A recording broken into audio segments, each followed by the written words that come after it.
Welcome back to the channel. The refereeing decisions at Tynecastle have had me and Paul questioning the state of Scottish football, so let's talk about it.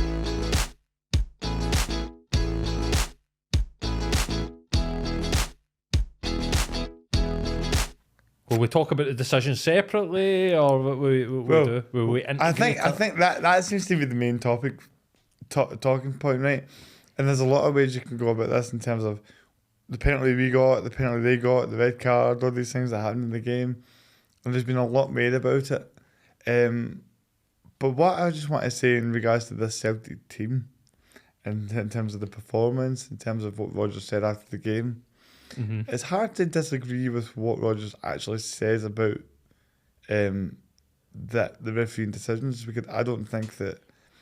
Do I think that it was a penalty, or do I think that, first of all, the penalty for me, no chance, not a penalty in my opinion. The one that Celtic got? The one that Hearts got, the handball. Right. The handball was, I just think that is like, the way that it bounces up, and the way that it all plays out, I just think it's very harsh.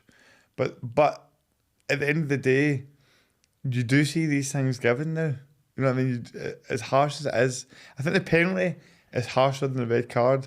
The red card, for as much as I would like to hope that kind of thing could be a booking, you also just, from Young's point of view, you're like, what are you doing, man? Well, you can't put your foot into somebody's what face. Are you doing? Like, it's just daft. I agree. I kind of agree with you. Like, Yang gave them a decision. He gave them an opportunity to make a bad decision, and they made a bad decision. There was no contact in the guy's face. The guy gets straight up. Did it endanger the player? Again, we're talking interpretations. For me, I think the right decision was made on the field. I think the referee seen it. He was right in front of it. He gave a yellow card. I think he made the right choice. I think he got asked to question himself, and when you get asked to question yourself, doubt starts to creep in. So, like, if we were to take it issue by issue, right?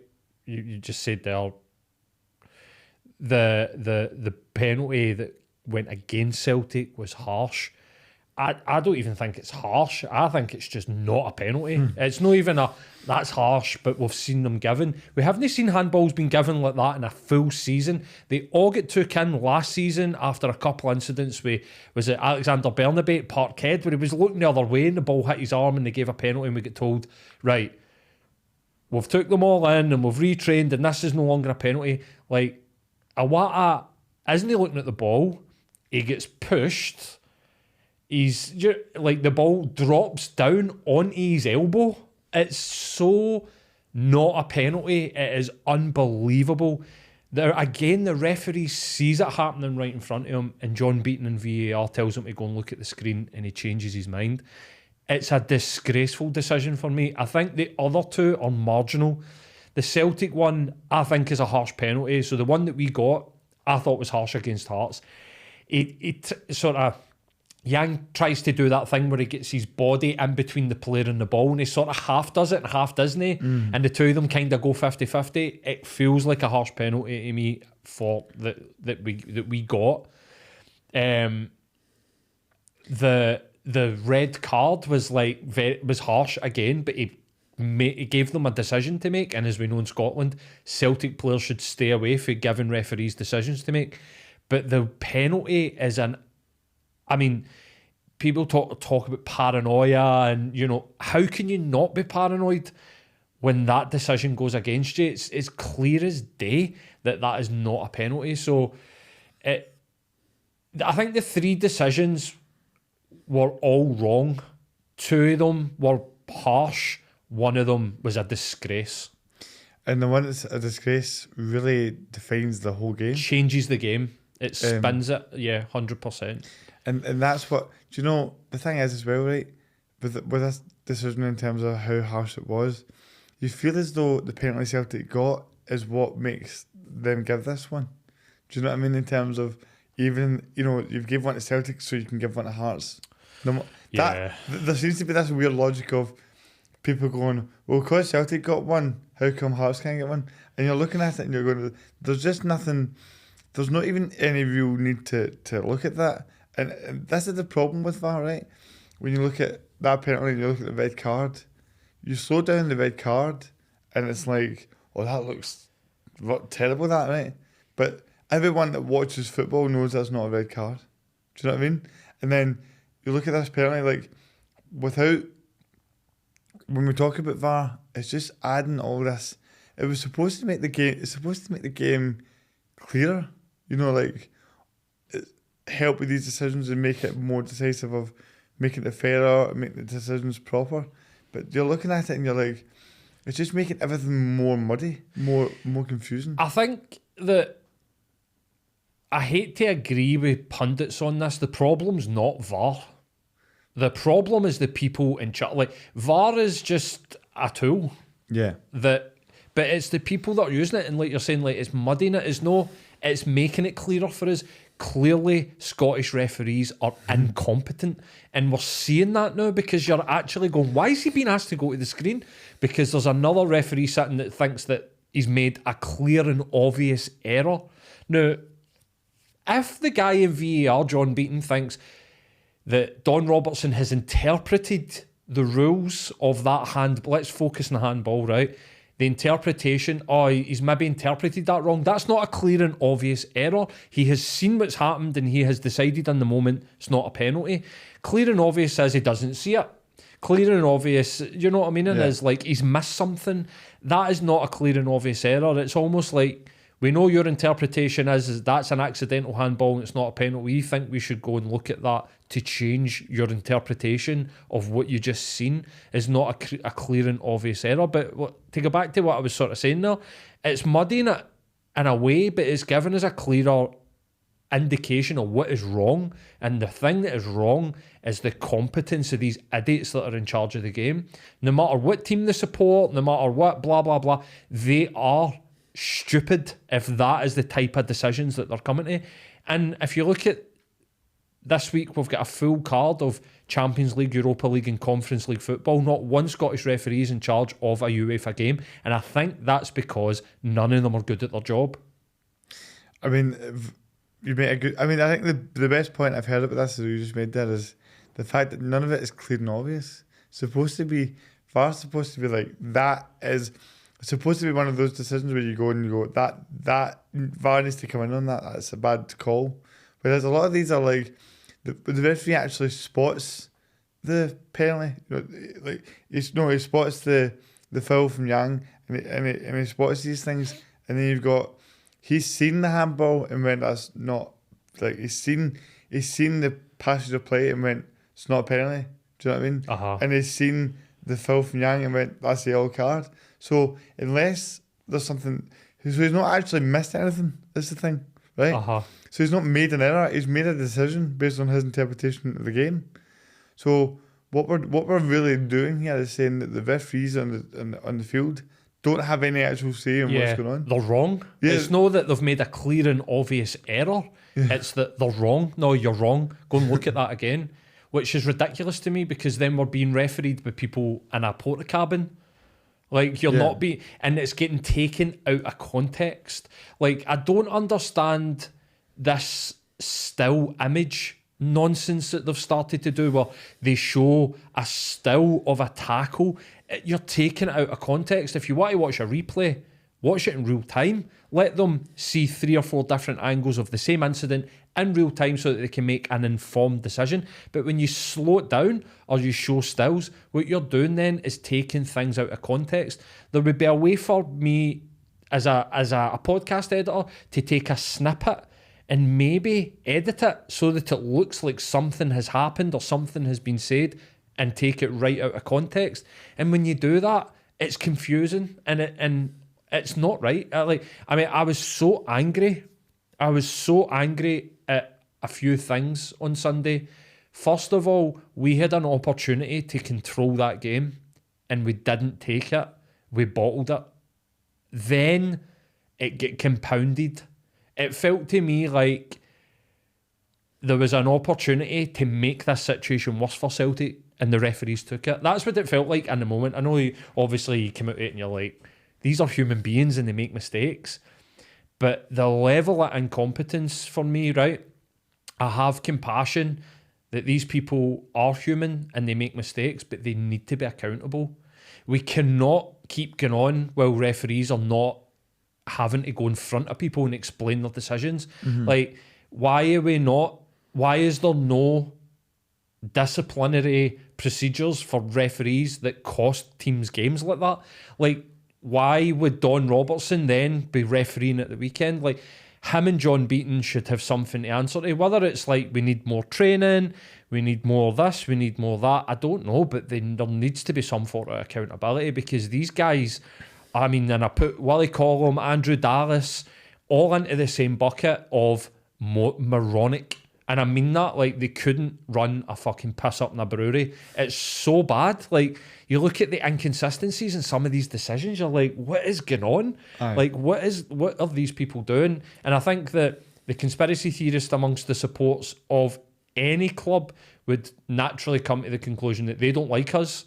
I don't think that that's wholesalely true. I think there will be individuals within the SFA and within the refereeing that are Rangers supporters, Celtic supporters, and make decisions with their heart rather than their head. But I don't think that that's happening wholesale. I genuinely think that these people don't get the proper training.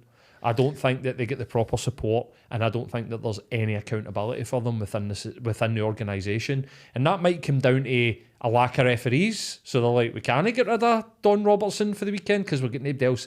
That's a problem for me then. That's a big problem. If you are allowing mediocrity and worse than mediocrity, incompetence to reign on a multi-million-pound industry because you don't have enough people to do that job, then that's a problem that the SFA needs to address very, very fucking quickly. Well, the thing is, right, see, with these referees, they're not actually full-time as well. Like, they're part-time referees. When you look at the majority of other countries, they've got full-time referees that are getting fully trained. It's clear that that's not what's happening in Scotland. And I think the problem when we talk about VAR and technology is you need to invest in the referees first. Do you know what I mean? Like, yeah, like, the foundation needs to be sound. Exactly. You've got you've got a, like you said, you've got a big TV deal. You know, football is different in Scotland. People are obsessed with it. You know, whatever team you support, there's a lot of passion for football in all the divisions, and you're not investing in the people that run. You know, the people that referee these games. Like, they need, like you say, for all the criticism of them, what's actually getting done, because you're going to these big games and these big crowds, and there's a lot on the line, and it's a part-time gig. These guys need to be full-time. These guys need to get proper training. They need to have actual support around them to understand how to deal with these pressure situations. Because there's a lot of times where you watch games and you go, you know, like you feel like the referee's just struggling to handle the pressure, but more so in Scotland because they're clearly not trained to the same level as down in England or just even any country where we watch football. The referees they're given the time and the patience to actually get good at this. And also, these referees that you just mentioned there, like the Willie Collins and all that other world, they've been about for forever. Do you know what I mean? I'm 27, right? I can't remember a time these guys weren't about. Do you know what I mean? And you wonder, like, where are the new... Surely, I know there's not a lot of referees, right? But surely in that time, there's been a few decent ones. And you go, the problem is there's clearly no grassroots system for referees to develop through that. And so we're seeing this situation where, we've got all the technology, so we've got all the technology and the game's getting faster, right? The modern game of football is getting faster, but you're not getting referees that are able to keep up with that because they're not getting the right training. So there's that part of the discussion, I don't feel like gets enough light on it, that these referees are getting put in these situations that they're not ready for, they're not prepared for. I 100% agree with you. I don't buy into a lot of the sort of like anti-Celtic sentiment that the Celtic support will project onto the SFA.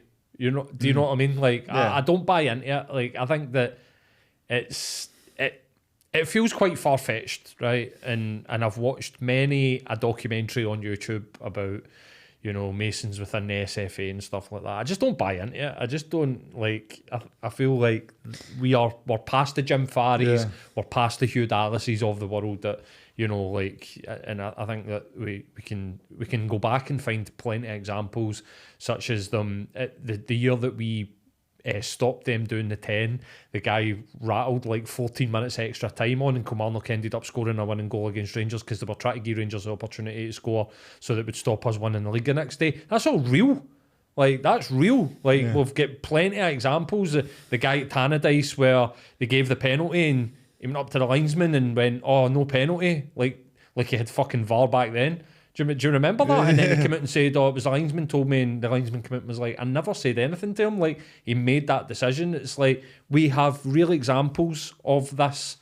George Cadet scored a perfectly good goal at Ibrox on New Year's Day in 1997. We have got real examples where weird things have happened amongst Scottish referees and Scottish football. But I feel like of late, you can go and point just as many like mistakes with any other club. Every club's got a beef with VAR. It's not just Celtic. So I don't really buy into that. But the bit that I do agree 100% with you is that unless we give the proper training and support and almost like simulation like games to how do you deal with this, how so that these guys are confident, we're just going to see poor decision after poor decision because they are in a high pressure situation and the adrenaline will be pumping and they're getting asked to think twice about the decision that they've been, not just once, think twice about it. And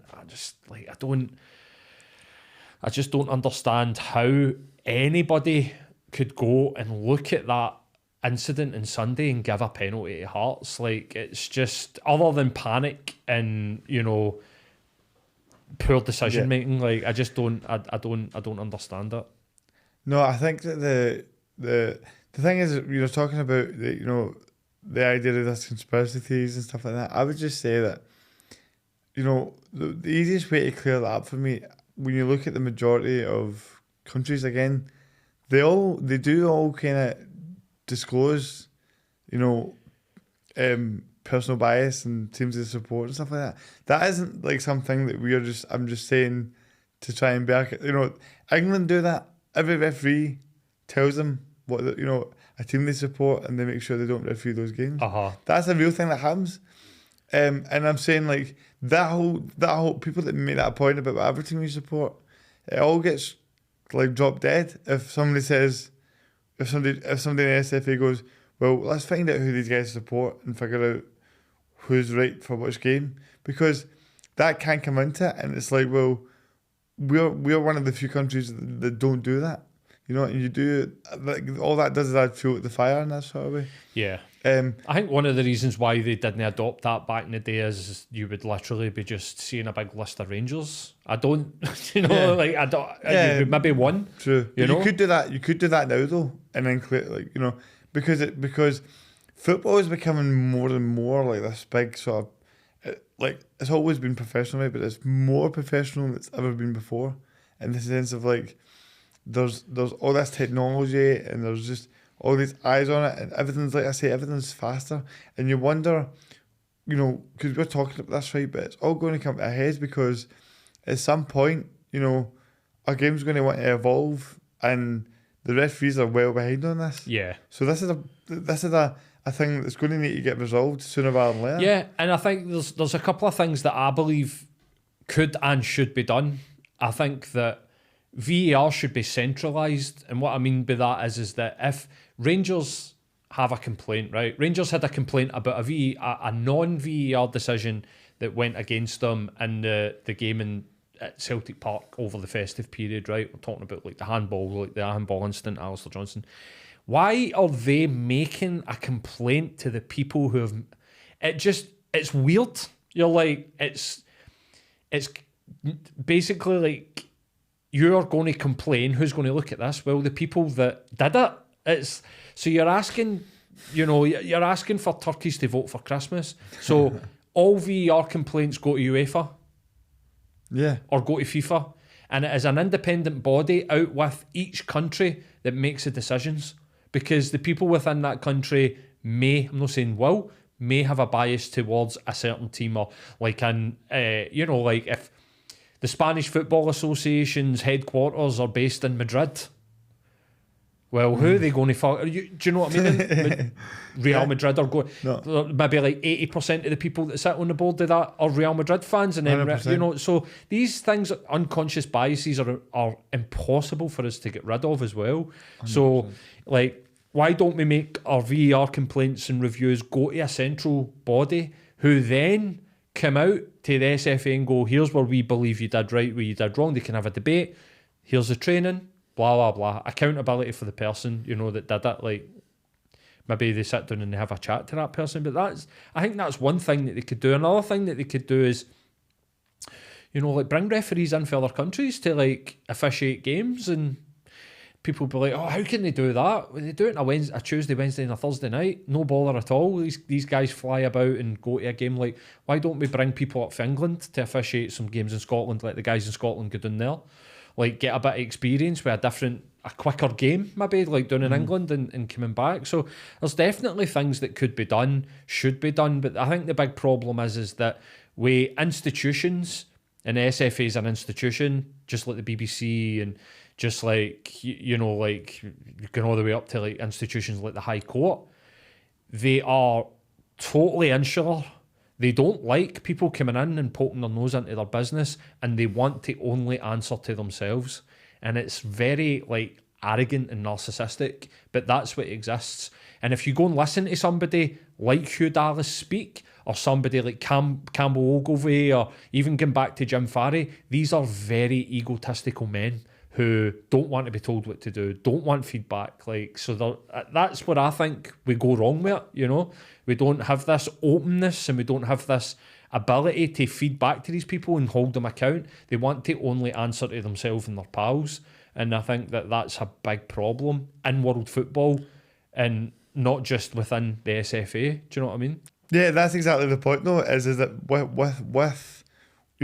the big football governing bodies and things like that, see, in terms of you're saying about the kind of egos and SFA and these it all being a sort of in-house group, you see that everywhere in sports. I've seen it in power chair football, for God's sake. I've seen it in disability sports. It happens in places you would least expect it, where people have their ideas and they don't want you to question them.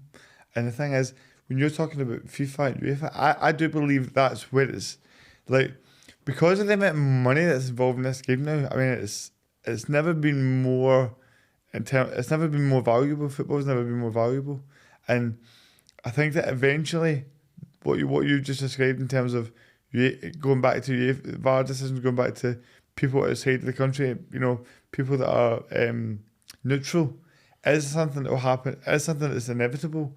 It's just a case of whether it's soon or whether it's in the next 10 to 20 years, because football is not stopping in terms of its value. It's just going up and up and up and up. And at one point, the sport's going to have to evolve in terms of how it, being transparent, being accountable for what's going on. It can't just keep being the same way over and over and over again, because if we can all, as football fans, you can all appreciate that there's always going to be, there should always be some element of human error, right?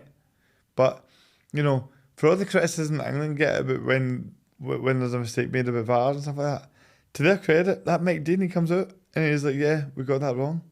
And it's like, as much as that, some people might claim that as fuel to the fire, at least there's a transparency about what's happened. Because how are you going to improve if you don't acknowledge a mistake? Exactly. So, at least that's, you can see it in England, but that's headed in that direction of, at least they'll try to be more transparent. You've seen it in Germany, where some of the referees come out and actually have interviews. This is something that's going to have to happen in Scotland. Otherwise, our game's going to get left behind. Yeah, and I feel like our game's already getting left behind in many senses, financially, like visibility. And now, like with the refereeing, it's like a joke. It's like it feels like a joke. Like the guy in Sky Sports, is it Dermot Gallagher, was like, I mean, people drag them for this, but it just shows you the state of the refereeing where they're like, at least they're consistent. We given bad, like basically what he was saying is, I don't believe that's a penalty, but at least the referees up there are being consistent at giving bad decisions, Dermot. Like, that's inconsistency of the highest order. Do you know what I mean? Consistently bad. It's just so weird. But it's like, it is what it is right now, but it's more about like you're saying there, like how does it evolve? How do we move it forward? And while we still see that insular attitude of like, we'll just back our referees, you know, blah, blah, blah. We won't tell you what we're doing. You know, we're doing it. We're reviewing the decisions, but we're not going to tell you what the communication was like. Again, it'll just all get muddled up and sort of doubt and, you know, a lack of clarity. And that's all that you really need. Like, if a referee comes out and goes, well, I've reviewed it after the game and I do believe that I've made the wrong decision, but that isn't what's happening. And Celtic's appeal against like Yang, who has been wholesalely run almost every referee and pundit, like, wasn't a red card, rejected. So that's a slap in the face.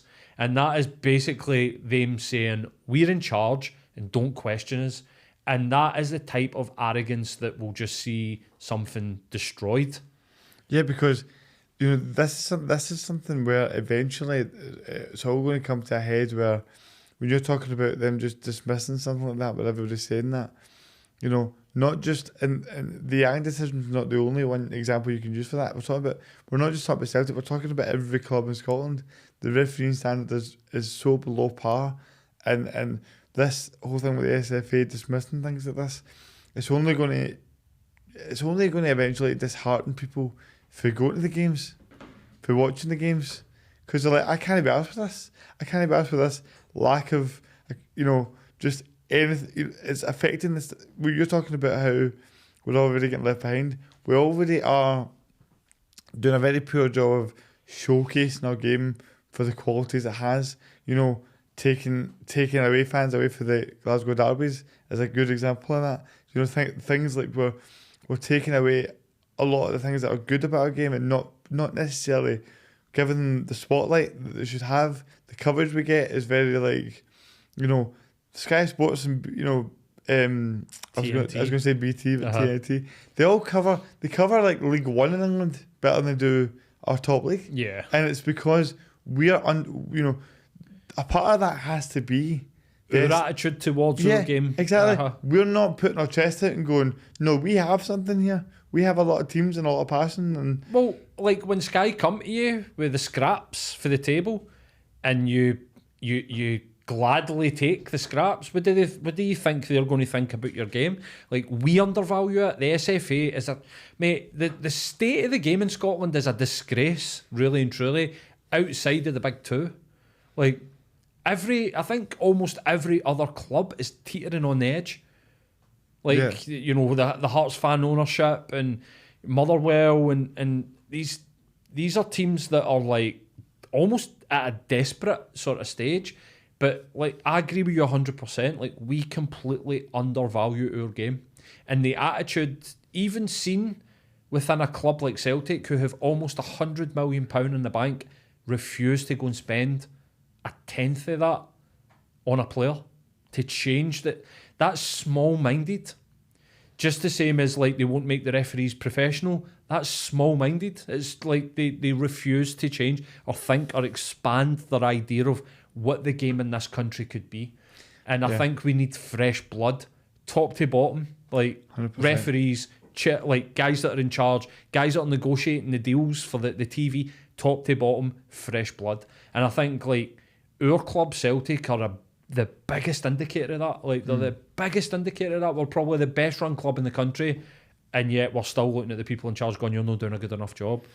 Yeah, exactly. And I think when you really, that is the biggest problem though, is that we've got this side, you know, if you don't try and grow and try and get bigger and better, people are, you know, when you talk about, there seems to be this idea from the SFA that, you know, it'll be fine because people always come to the games.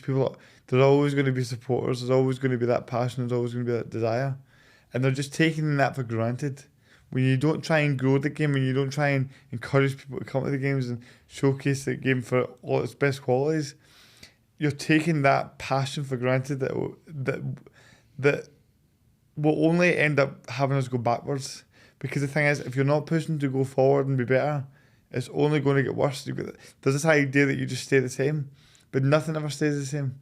Do you know what I mean? There's always this idea of like you can just sort of steadily be in the same place, when really, especially with this kind of thing in terms of a sport, you're either going forwards or backwards.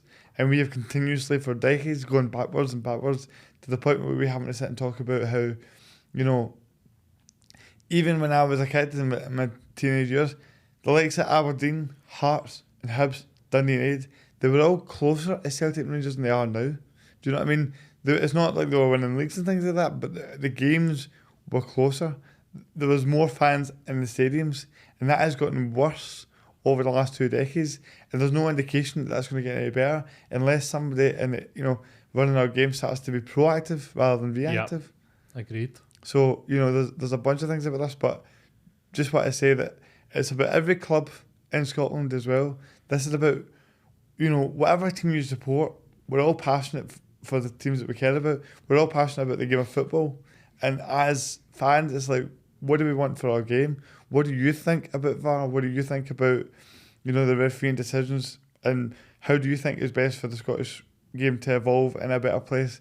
Leave a comment below, let us know what you think. There's going to be plenty more content coming in terms of football, and we're going to be bringing back one-to-one interviews soon, so stay tuned. But let us know what your opinion is on the refereeing decisions and how things are going in the game of Scotland and what you would do to move forward. But thanks again for listening, and we'll be back soon.